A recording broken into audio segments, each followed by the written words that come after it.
Hi, welcome back to Jen's Jungle, and today is a rather exciting video because I am getting ready for a new pet. Now, over the years, I've kept various small animals. I've kept rabbits, hamsters, mice, stegoos, guinea pigs, and lots of other small animals. However, one small animal I've never kept is gerbils. However, recently, my local RSPCA, whom I've rehomed several animals from, had a rather large intake of gerbils and they were looking for people to adopt them. I got in touch with them and I am soon to be picking up 4 lovely girls. Now, I've had to wait a few weeks because they did come in pregnant. However, I've just been told that the baby has now been separated and is bonding with some other babies, which means they are ready to be picked up. Now, I've actually thought this would be next week I'd be picking them up. However, I'm actually going to go pick them up tomorrow. So I had better get their cage sorted out. Sorry if the lighting's not great. As I said, I plan to pick them up next week, not this week. So I have to get it ready this evening. Now, their cage is going to be my 100cm by 50cm Bucatstate 2.0. I've had this cage for about a year and kept hamsters in it. However, after passing of one of my hamsters, it's now empty and ready for the gerbils. Now, normally they don't recommend keeping gerbils in plastic cages. However, I have looked on many gerbil forums and Facebook groups and people have had success with this one. So I'm hoping it's good for them. I will, of course, be keeping an eye on any bits they could chew. But it is a recommended cage for gerbils. So let's get it set up. I do already have a few bits in here. At the bottom, I've just put a thin layer of small animal paper bedding. I like this at the bottom of my cages just to absorb any odours down at the bottom. With most small animals, you're only actually spot cleaning them regularly. You're not cleaning the whole thing out that often. And I find just having a thin layer of something very absorbent at the bottom just helps to absorb any nasty smells. I have also just got a platform in there and a dig box. These I've cleaned out in the cage simply because I've got 2 big stacks on top of each other. It's not that easy to get big items in and out.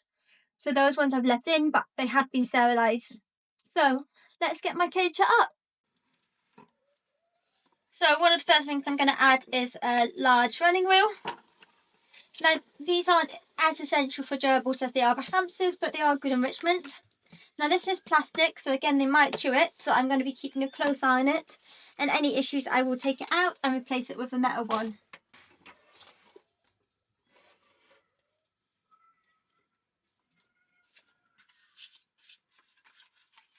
I have these very cute little nesting boxes, which you can put up against the glass and actually see the nest. And I've actually got 2 of these, so I'm going to stack them both together. There, I think.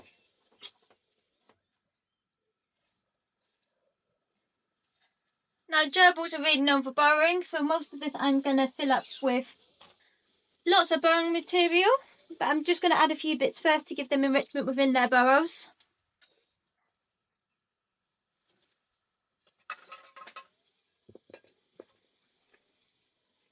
Just going to add some little bits.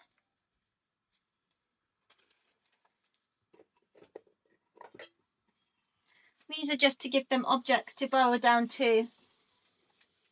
I'm actually going to switch that one to the front. So what I'm now going to do is I'm going to start building up the bedding whilst adding more stuff. Now, for the bedding, I'm using a mixture of aspen and then some hay. They don't eat the hay, but this is used to help give their burrows more structure.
quite happy with how it looks.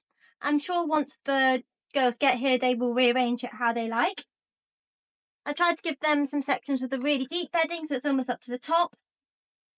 And most of it is still got quite a good sort of 25 centimetres for bedding, but with some deeper areas.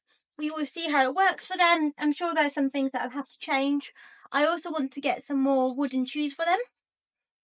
But for now, I'm quite happy with how it looks. So I shall be picking them up tomorrow. So please like and subscribe to see the new girls. Bye.